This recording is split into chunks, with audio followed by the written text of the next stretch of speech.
ciudad. La Odisea no será vomitada. Dios tendrá una iglesia triunfante. Cuando el Hijo del Hombre venga, hallará fe en la tierra. Por algo fue que Jesús hizo esa pregunta. La fe es la característica esencial del pueblo de Dios para el tiempo del fin. Israel demoró 40 años para ingresar a la tierra prometida, porque le faltó fe para creer que Dios los introduciría en esa tierra a pesar de los grandes desafíos. En 1888, el pueblo adventista le faltó fe para creer que Dios era poderoso para mantener un pueblo sin caída y lograr estar listo para el día final. No creyeron en el mensaje de justicia por la fe y en la garantía de Cristo para darles la victoria. Hoy ya en las lindes de la Canaán celestial, a una nueva generación de adventistas se le hace la oferta de tomar la tierra prometida, la Canaán celestial. Pero con tantos desafíos, una iglesia dividida, una bestia que cada vez acumula más poder, países que ya no respetan libertades, la tecnología capaz de controlarnos y limitar nuestras acciones, los poderes del mal a cargo de casi todos los gobiernos del mundo, la imagen de la bestia ya casi formada. Muchos se preguntan hoy, como ayer en Cades Barnea, ¿será que estamos listos? ¿Podrá triunfar esta iglesia? ¿Será posible que Dios rehabilite un pueblo en medio de la condición laodicense y logre hacer a la iglesia triunfante? ¿Cómo hará Dios para dar el fuerte pregón en medio de tantas limitaciones para predicar? ¿Podremos lograr victoria sobre el pecado para dar paso al cierre de obra intercesora en el santuario celestial? Todo esto debería suceder. Y es necesario aceptar que, por fe, el Dios de lo imposible lo hará posible. ¿O es que hay algo imposible para Dios?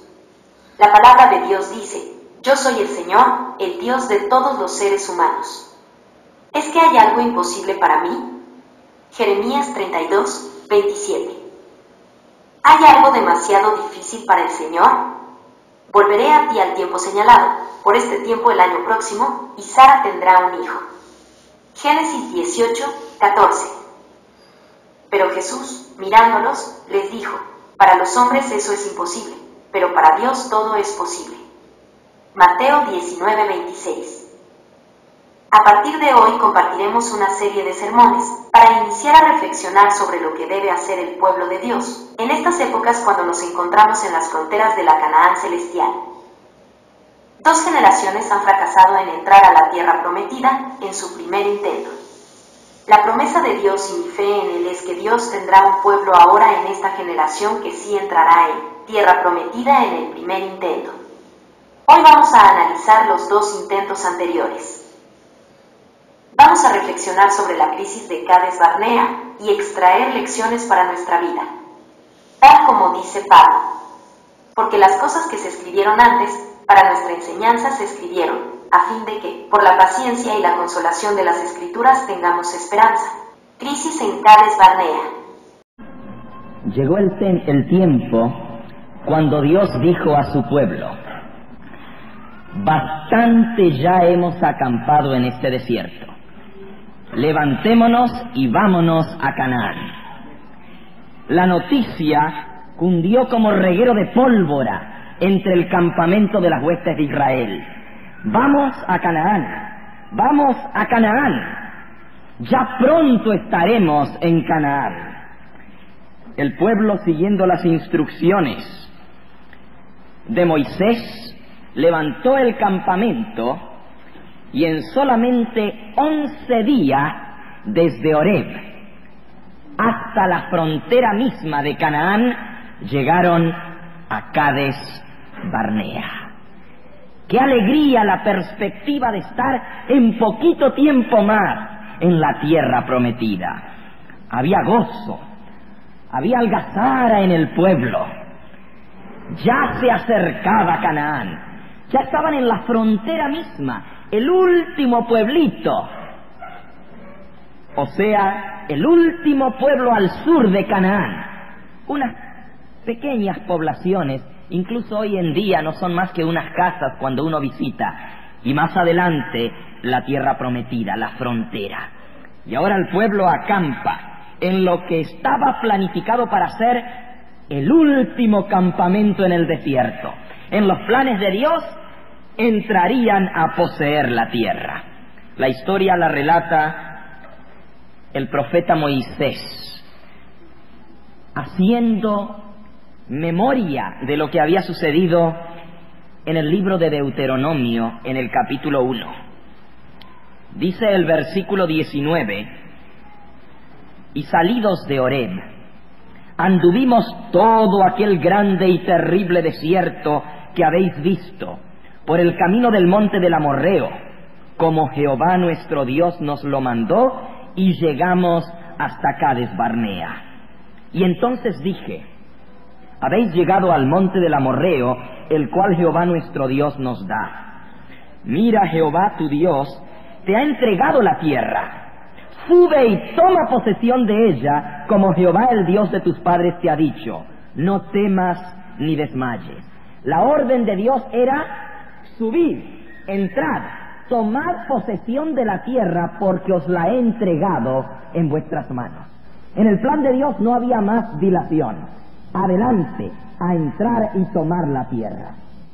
Sin embargo, dice Moisés en el versículo 22, recordando lo que había sucedido 40 años más tarde, sin haber entrado: y vinisteis a mí todos vosotros y dijisteis: enviemos varones delante de nosotros que nos reconozcan la tierra, y a su regreso nos traigan razón del camino por donde hemos de subir y de las ciudades a donde hemos de llegar. Moisés accedió al pedido del pueblo, y entonces dice: tomé 12 varones de entre vosotros, un varón por cada tribu.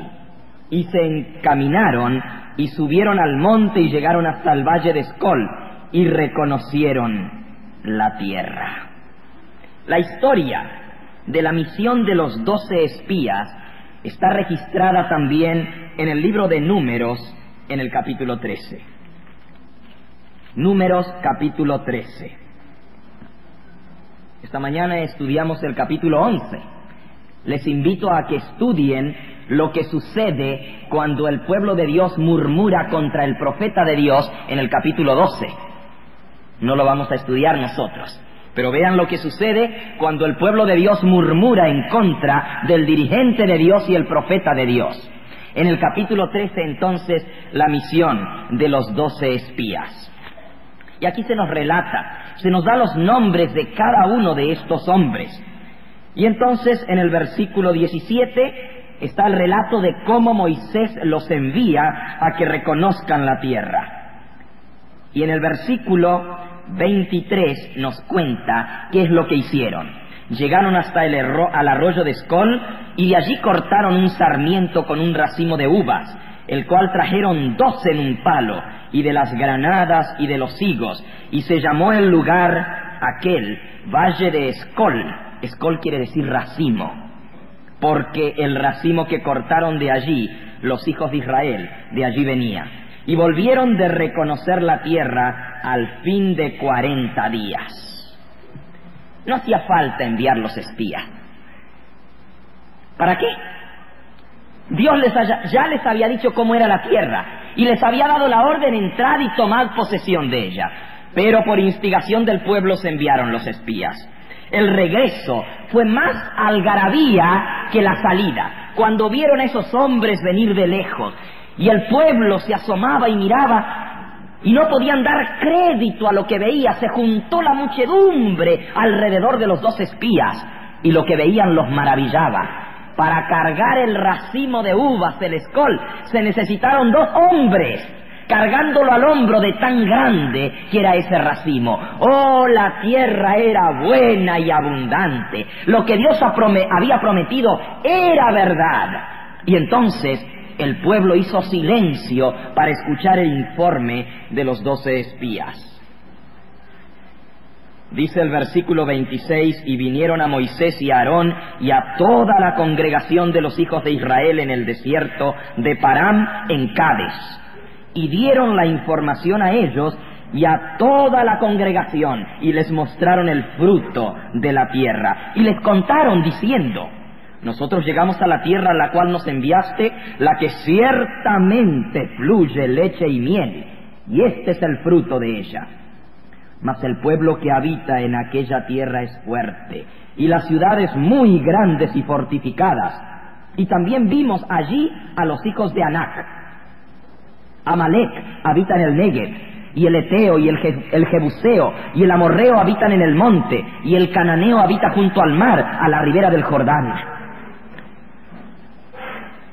Los espías dieron vuelta al informe. Primero hablaron de lo bueno y luego hablaron de lo malo. Y cuando Caleb, que era uno de los 12, escuchó lo que los espías estaban diciendo, hizo callar al pueblo y dijo: hermanos, subamos luego y tomemos posesión de la tierra, porque más podremos nosotros que ellos. De los 12 espías, hubieron 2, Josué y Caleb, que dijeron: es verdad lo que dicen los demás 10. Es verdad que la tierra está habitada por gente mala, por gente guerrera. Es verdad que las ciudades están fortificadas y ellos están armados. Es verdad todo lo que ellos dijeron. Pero entremos y tomemos posesión, porque Dios ha prometido que nos va a dar la tierra y nosotros vamos a salir vencedores. Sin embargo, los otros espías levantaron otra vez la voz y dijeron: no podremos subir contra aquel pueblo, porque es más fuerte que nosotros. He aquí, 2 hombres contra los 10, y todo el pueblo se volcó al informe de la mayoría.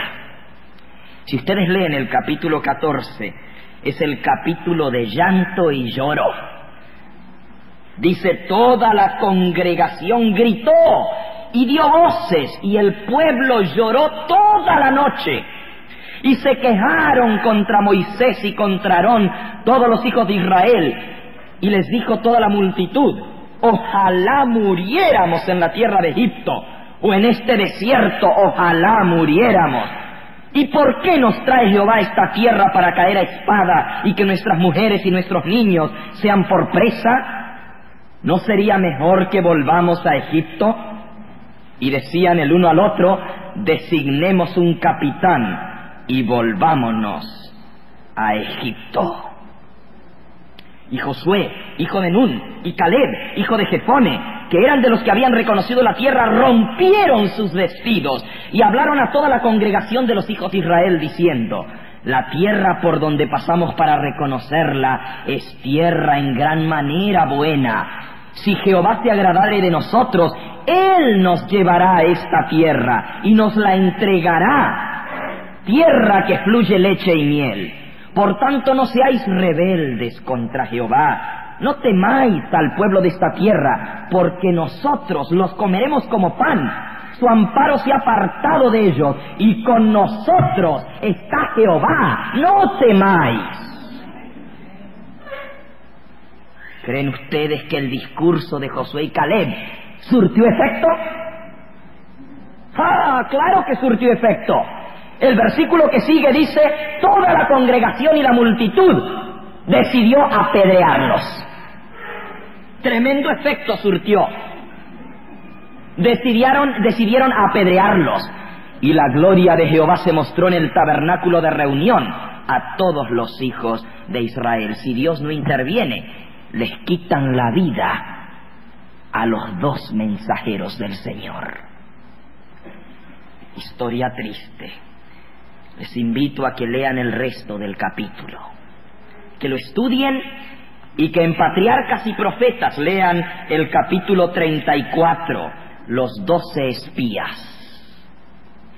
Ustedes saben lo que sucedió. La ira de Dios se encendió y dijo: basta ya, demasiado. El pueblo ha blasfemado. El pueblo me ha irritado en sobremanera. Dicen que querían mejor morir en Egipto, dicen que quieren volver allá, que quieren morir en el desierto. Pues tendrán lo que están pidiendo, morirán todos en el desierto. Ni uno de estos entrará en la tierra prometida. Sus hijos, sus nietos entrarán, pero no ellos, quedarán postrados en el desierto. triste historia, tan cerca y sin embargo tan lejos, en las fronteras mismas, pero no pudieron entrar. ¿Cuál fue la razón por la cual no pudieron entrar? ¿Cuál fue? Sí, mis hermanos, el apóstol San Pablo, en su epístola a los hebreos, los descendientes de aquellos, les dice en el capítulo 3, versículo 16, ¿quiénes fueron los que habiendo oído lo provocaron? ¿No fueron todos los que salieron de Egipto por mano de Moisés? ¿Y con quiénes estuvo él disgustado 40 años? ¿No fue con los que pecaron, cuyos cuerpos cayeron en el desierto? ¿Y a quiénes juró que no entrarían en su reposo, sino a aquellos que desobedecieron? Y vemos que no pudieron entrar, ¿a causa de qué? De su incredulidad, de su falta de fe, de confianza en Dios. Temamos, sigue diciendo el apóstol, temamos no sea que permaneciendo aún la promesa de entrar en su reposo, alguno de vosotros parezca no haberlo alcanzado. Porque también a nosotros se nos ha anunciado la buena nueva, como a ellos. Pero no les aprovechó el oír la palabra, por no ir acompañada de fe en los que la oyeron. El problema fue que no aceptaron el mensaje de Dios. No creyeron que lo que Dios decía era así porque Él lo decía.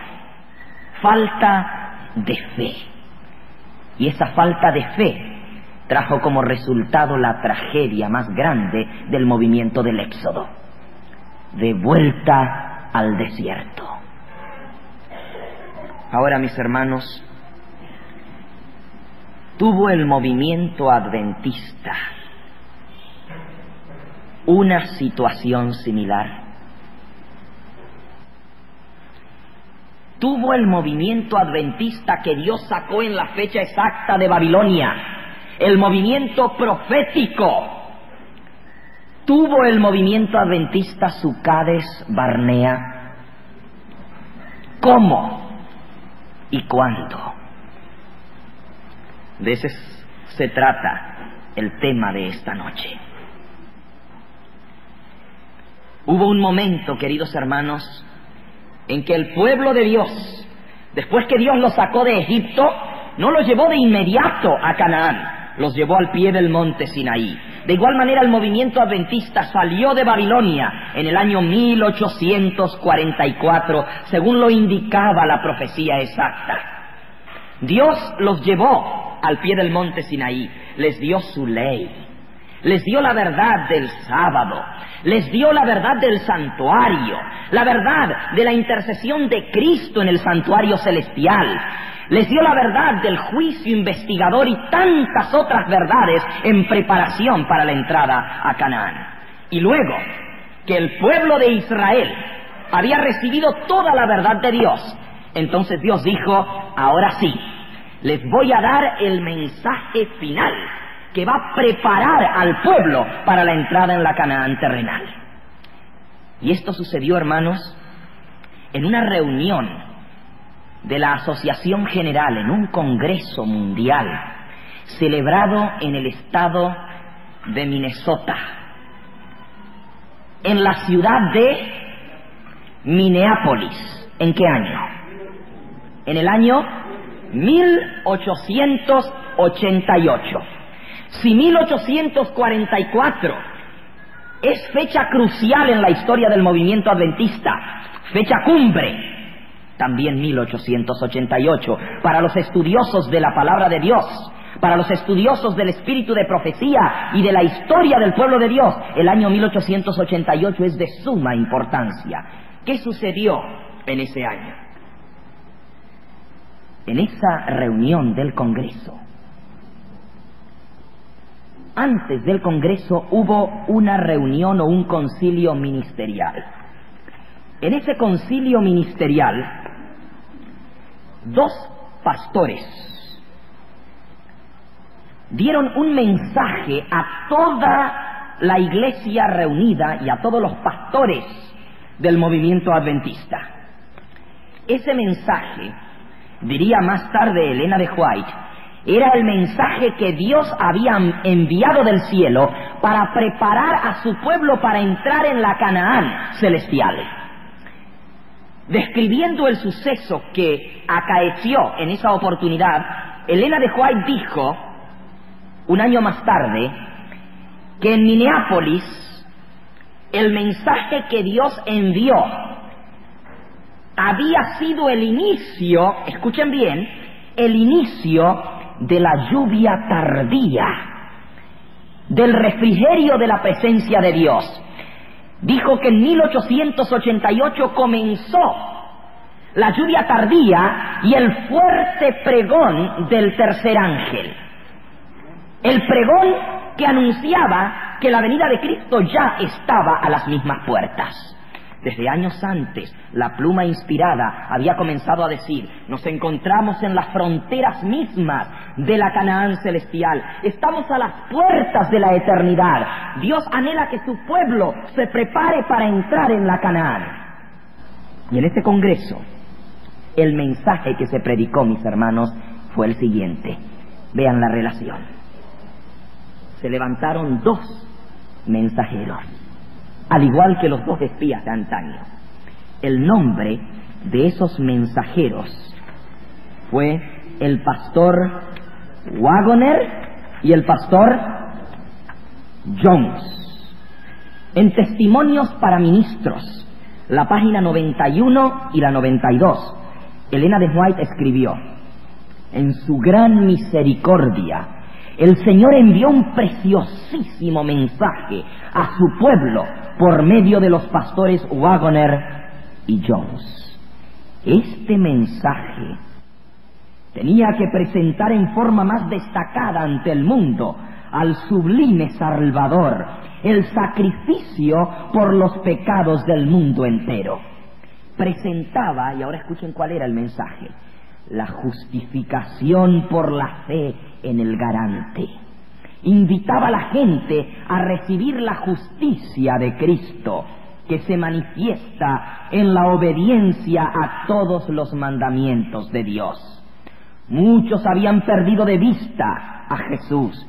Necesitaban dirigir sus ojos a su divina persona, a sus méritos, a su amor inalterable por la familia humana. Todo el poder es colocado en sus manos y Él puede dispensar ricos dones a los hombres, impartiendo el inapreciable don de su propia justicia al desvalido agente humano. Este es el mensaje que Dios ordenó que fuera dado al mundo. Este es el mensaje del tercer ángel, que ha de ser proclamado en alta voz y acompañado por el abundante derramamiento de su espíritu. Ahora, ¿qué sucedió?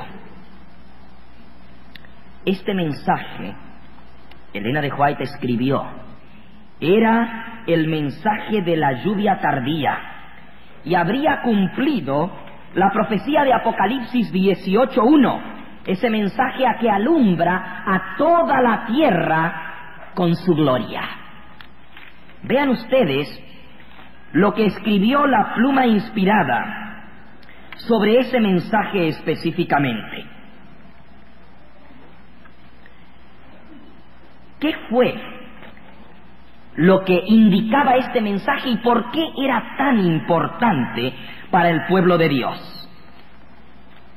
Elena de White escribió, Testimonios Selectos, tomo 1, página 276. El mensaje de justificación por la fe presentado en Minneapolis es el mensaje que Dios, es el precioso mensaje que Dios nos envió para preparar al mundo y a la iglesia para la entrada a la Canaán celestial. Pero la falta de voluntad para renunciar a opiniones preconcebidas y aceptar esta verdad fue la principal base de la oposición manifestada en Minneapolis contra el mensaje del Señor expuesto por los hermanos Wagoner y Jones. Suscitando esta oposición, Satanás tuvo éxito en impedir que fluyera hacia nuestros hermanos en gran medida el poder especial del Espíritu Santo que Dios anhelaba impartirles. Vean lo que sucedió. Dice aquí que hubo una oposición a este mensaje. Estos dos mensajeros del Señor dijeron: es imposible lograr los requerimientos para entrar en la Canaán. La tarea es demasiado grande. Nosotros no podemos hacerla. Pero hay un Dios en los cielos que tiene poder. Y con Cristo Jesús es posible. Con Cristo Jesús podemos ganar la victoria, podemos entrar y poseer la tierra. Lo que el hombre no puede hacer, Dios puede hacer por nosotros. Ese fue el mensaje de esos dos mensajeros del Señor. Pero se levantó una oposición a ese mensaje. Y dice que el diablo tuvo éxito en impedir que fluyera el Espíritu Santo como Dios tenía planificado. El enemigo les impidió que obtuvieran esa eficiencia que podría haber sido suya para llevar la verdad al mundo tal como los apóstoles las proclamaron en el día de Pentecostés. Dios quería dar el Espíritu Santo a su pueblo en esa oportunidad. Y con ese poder se habría anunciado el mensaje hasta los rincones de la tierra y se habría terminado la obra. Pero escuchen lo que pasó. Fue resistida la luz. Mensajes Selectos, tomo 1, la misma página. Fue resistida la luz que había de alumbrar a toda la tierra con su gloria, y en gran medida ha sido mantenida lejos del mundo por el proceder de nuestros propios hermanos. Escuchen, hermanos, otra cita.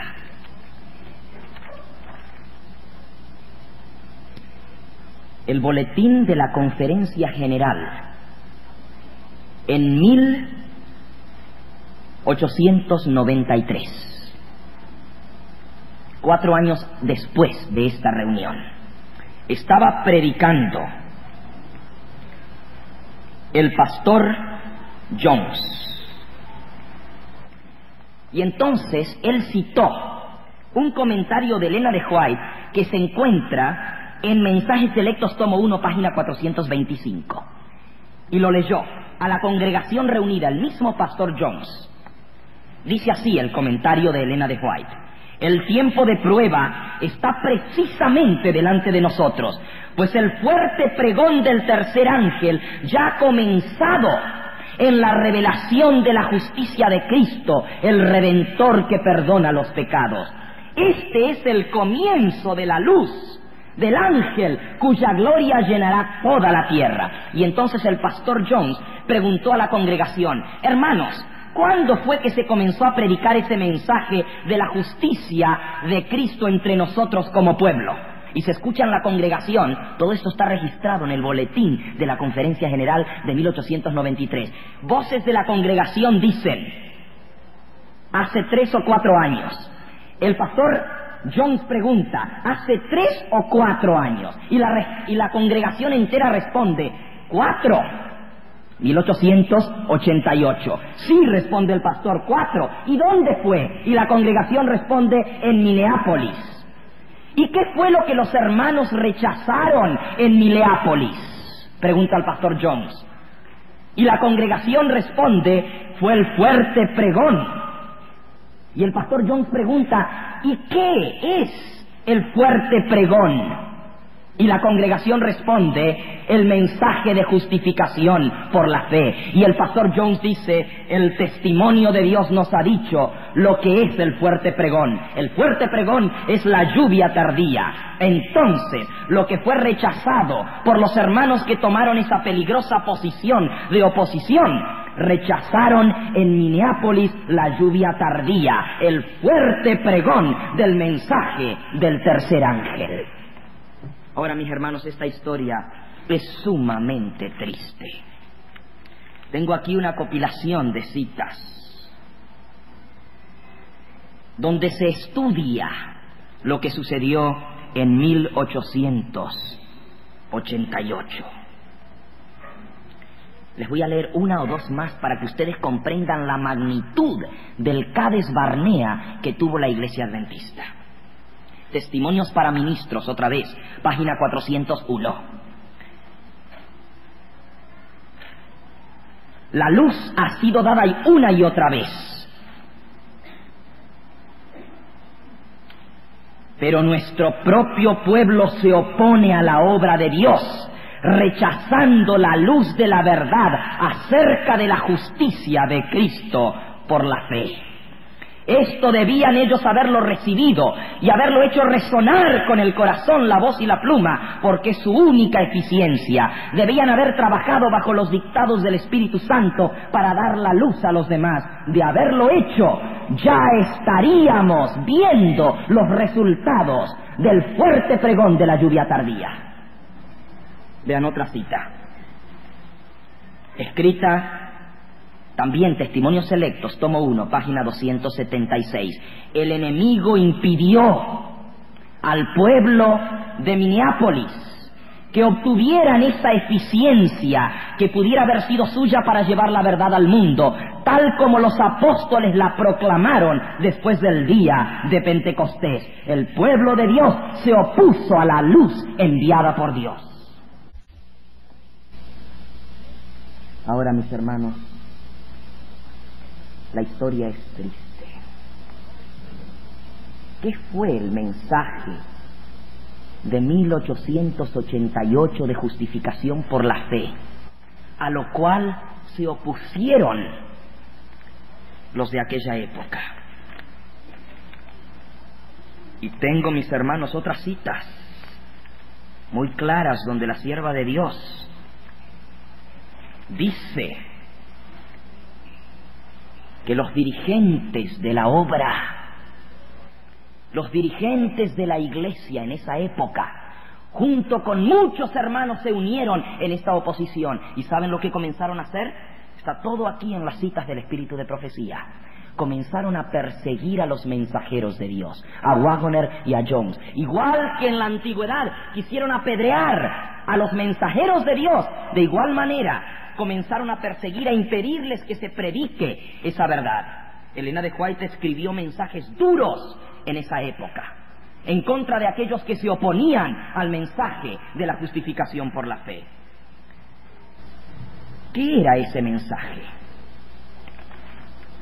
Hablando hoy con el pastor González, me decía que seguramente, quizás, si no he tenido tiempo de hablar con el pastor Hernández sobre esto, pero él me decía que sería bueno en la asociación reproducir estas citas del Espíritu de Profecía, esta compilación, para que los hermanos que quieran tener este material por escrito lo puedan tener. ¿Cuántos creen que valdría la pena eso, hermanos?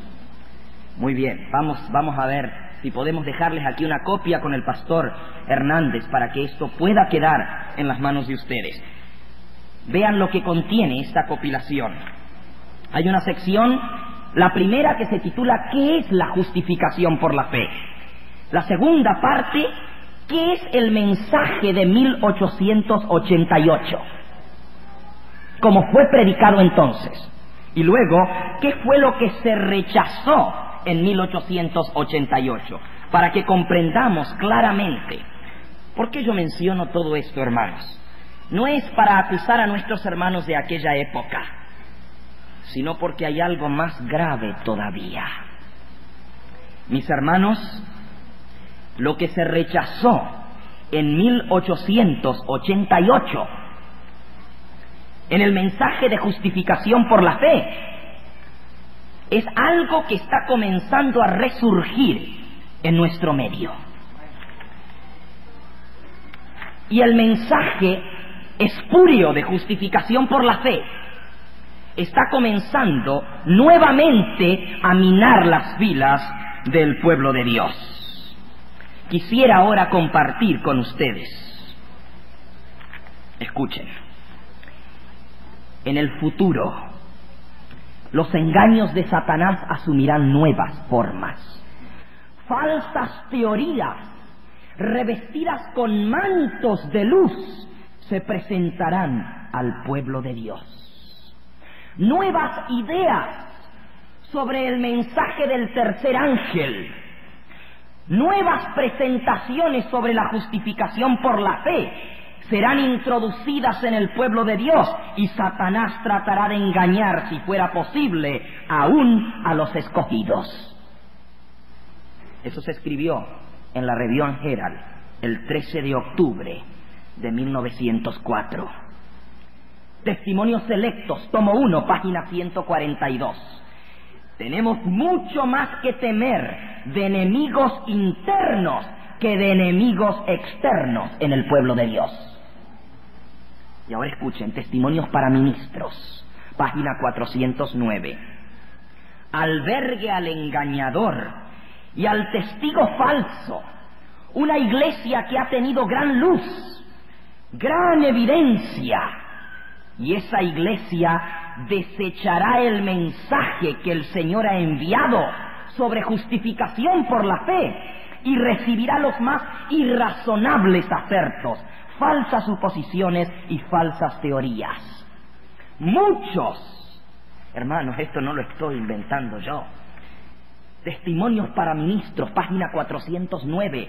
Muchos ocuparán nuestros púlpitos sosteniendo en las manos la antorcha falsa de la profecía falsa encendida por la infernal tea satánica.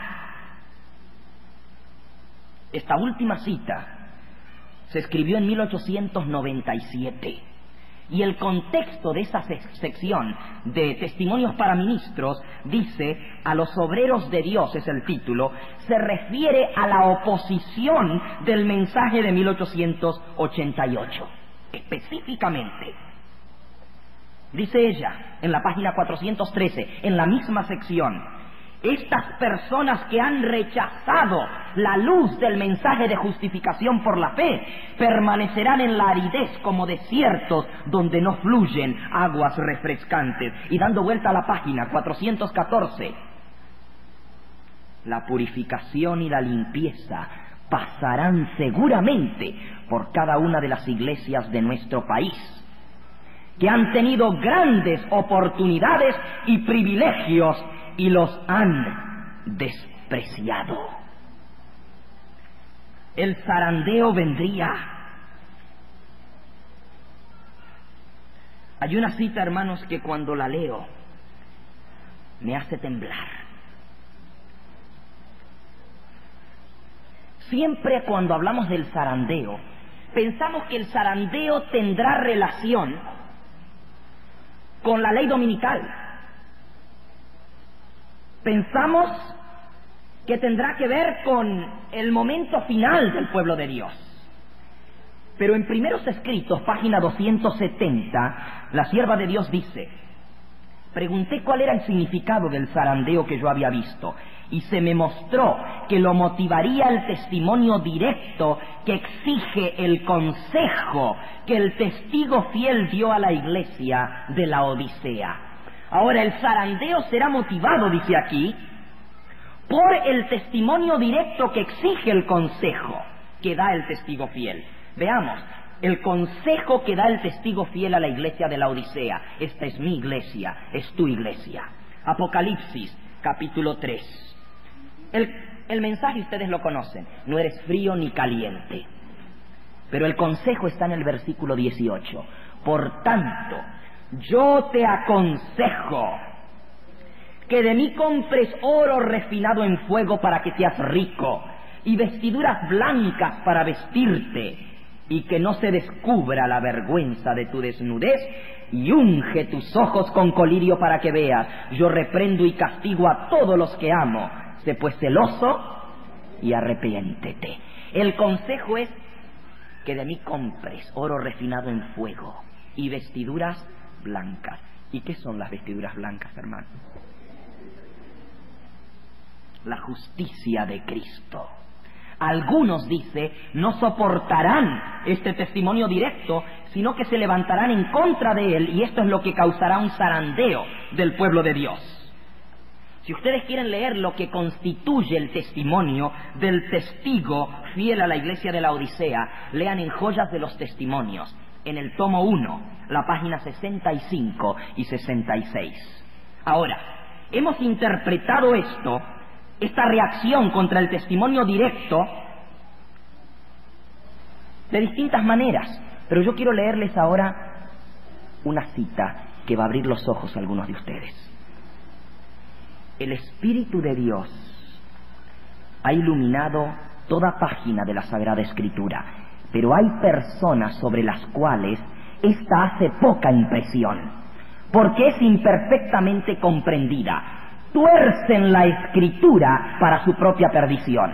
Cuando viene el zarandeo por la introducción de falsas teorías sobre justificación por la fe, los lectores superficiales, que no están anclados en ningún lugar, son como la arena movediza, se deslizan hacia cualquier posición para acomodar el contenido de sus sentimientos de amargura. Ah, mis hermanos, aquí dice que el zarandeo vendrá por introducción de doctrinas falsas en el punto de justificación por la fe. Vean, Mensajes Selectos, tomo 1, página 54. Satanás está constantemente haciendo fuerza por introducir lo espurio a fin de apartar de la verdad. Precisamente el último engaño de Satanás será hacer que no tenga efecto el testimonio del Espíritu de Dios. Se encenderá un odio satánico contra los testimonios, contra el espíritu de profecía. Odio satánico contra los testimonios, para dejar sin efecto el testimonio de Dios. Esto nos ayuda a completar el cuadro. La reacción contra el testimonio directo se efectúa introduciendo falsas teorías, y como es de esperarse, estas dejan sin efecto el testimonio del Espíritu de Dios. Las teorías falsas no pueden introducirse, mis hermanos, sin una nueva interpretación de los escritos inspirados, haciendo que el espíritu de profecía y la Biblia queden sin efecto. Ahora escuchen, en 1896, Elena de White hizo una predicción impresionante.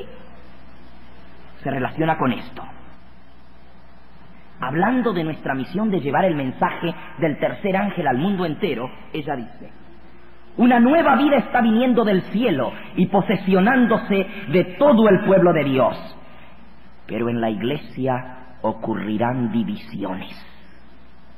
Se formarán dos grupos.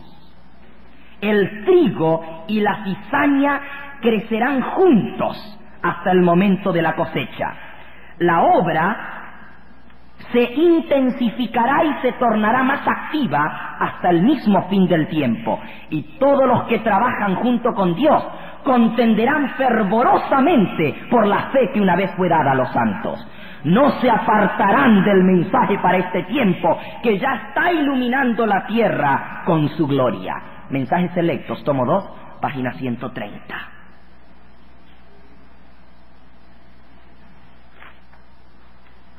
Una cita más.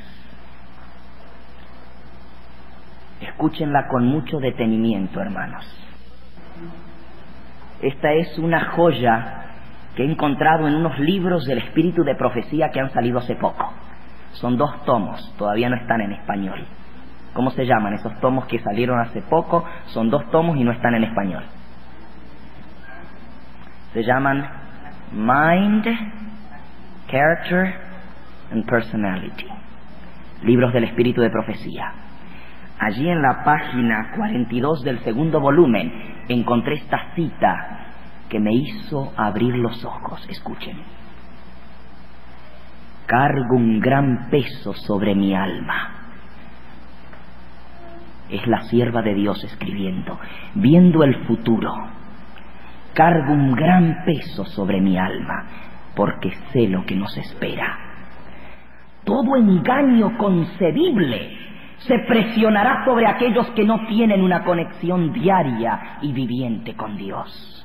Los ángeles de Satanás son sabios para inventar el mal y crearán lo que algunos presentarán con pretensiones de ser una luz avanzada y la proclamarán como algo nuevo y maravilloso. Aun cuando en algunos respectos el mensaje podrá contener verdad. Vean, dice que en algunos respectos dirán la verdad, el mensaje contendrá verdad, pero estará mezclado con invenciones humanas y enseñará como doctrina mandamientos de hombres. Si hubo un tiempo cuando debiéramos velar y orar con fervor, ese tiempo es ahora. Y vean, muchas cosas aparentemente buenas necesitan considerarse cuidadosamente y con mucha oración, pues son especiosas artimañas del enemigo para conducir a las almas en un sendero que está tan cerca del camino de la verdad que apenas si se podrá distinguir. Pero el ojo de la fe podrá distinguir aquello en lo que difiere casi imperceptiblemente del camino correcto. Este engaño, mis hermanos, va a ser tan terrible que cuando lo vean van a pensar que es verdad, y como trae verdad y va a estar revestido de un manto de luz y de un mensaje maravilloso, muchos van a decir: ¡ay, qué cosa más linda es esto que están predicando! Se levantarán personas, como ya hemos leído, en el púlpito adventista, dice Elena de White, en nuestros púlpitos, predicando ese mensaje, que parecerá maravilloso. Pero vean, al principio parecerá que está positivamente correcto, pero después de un tiempo se verá que difiere grandemente de la senda que conduce a la santidad y al cielo. Mis hermanos, os amonesto a que tracéis senderos rectos para vuestros pies, no sea que los cojos se desvíen del camino.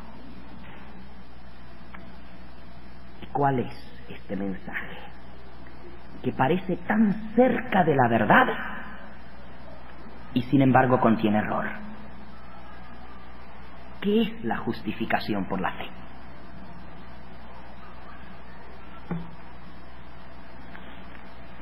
Voy a leer una cita que para mí es un tesoro para poder comprender el mensaje de justificación por la fe.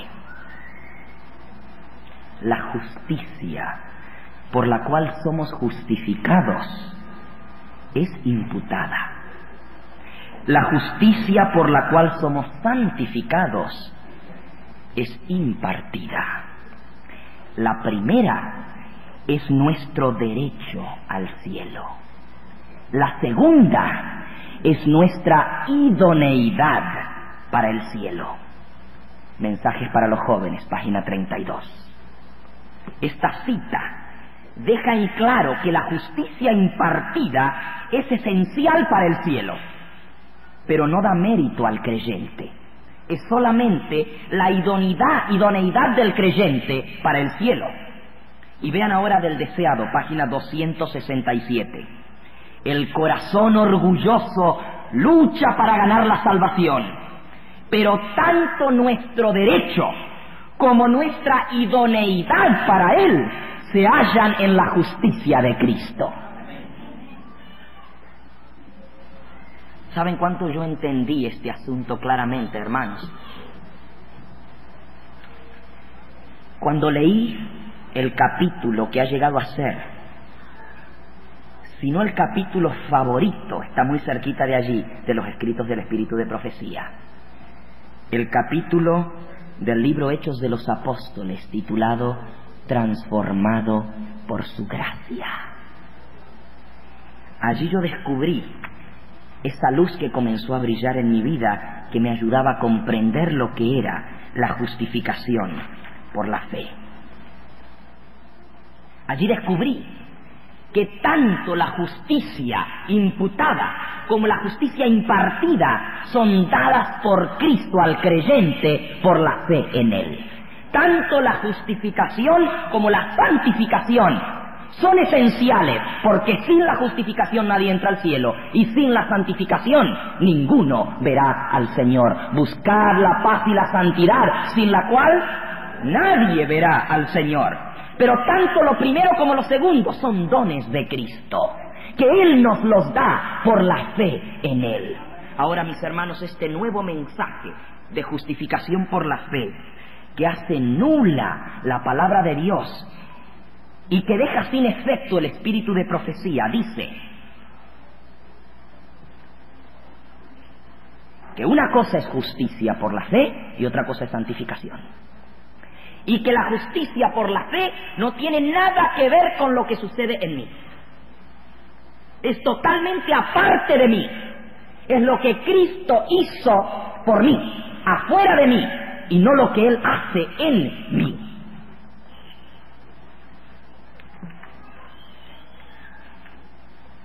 Vean ustedes, hermanos, la verdad del mensaje de justificación por la fe enseña que en Cristo Jesús somos no solamente perdonados, sino también limpiados del pecado. Escuchen, perdón y justificación son una y la misma cosa. Mediante la fe, el creyente pasa de la posición de un rebelde, de un hijo del pecado y de Satanás, a la posición de un súbdito real en Cristo Jesús. La justificación y el perdón son una y la misma cosa. Y cuando usted escucha este nuevo mensaje de justificación por la fe que se está predicando en púlpitos adventistas, dicen, todo lo que yo necesito es saber que soy perdonado. No importa lo que yo haga, Cristo me perdonó y eso es todo. Soy salvo y no importa lo que venga, soy salvo en Cristo Jesús. Esa es solo parte de la verdad. Pero el perdón, dice Elena de White, en el discurso maestro de Jesucristo, el perdón tiene un significado más abarcante del que muchos suponen. El perdón no es solamente un acto judicial por el cual se libra de la condenación. No es simplemente un acto mediante el cual Dios declara a una persona justa. No, no es solo perdón por el pecado.